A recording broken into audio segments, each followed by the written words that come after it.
The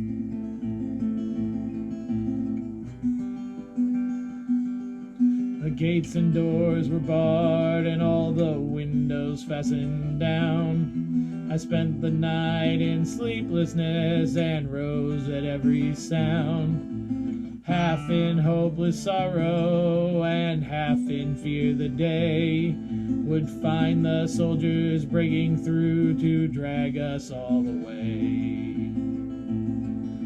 And just before the sunrise, I heard something at the wall. The gate began to rattle and a voice began to call. I hurried to the window and looked down into the street, expecting swords and torches and the sound of soldiers' feet.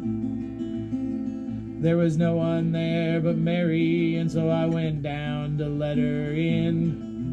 John stood there beside me as she told us where she'd been. She said they moved him in the night and none of us know where. The stone's been rolled away and now his body isn't there. We both ran toward the garden, then John ran on ahead.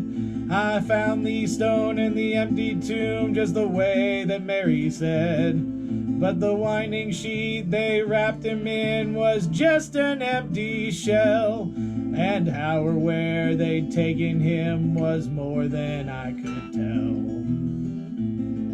Well, something strange had happened there, just what I didn't know. John believed a miracle, but I just turned to go. Circumstance and speculation couldn't lift me very high, 'cause I'd seen them crucify him, and then I saw him die. Back inside the house again, the guilt and anguish came. Everything I'd promised him just added to my shame. When at last it came to choices, I denied I knew his name. And even if he was alive, it wouldn't be the same. But suddenly the air was filled with strange and sweet perfume. Light that came from everywhere drove shadows from the room. Jesus stood before me with his arms held open wide, and I fell down on my knees and just clung to him and cried. He raised me to my feet, and as I looked into his eyes, love was shining out from him like sunlight from the skies. Guilt and my confusion disappeared in sweet release.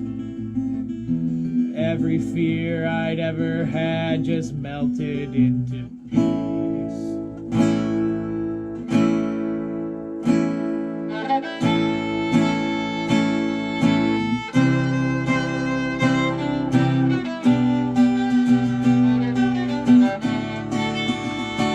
He's alive.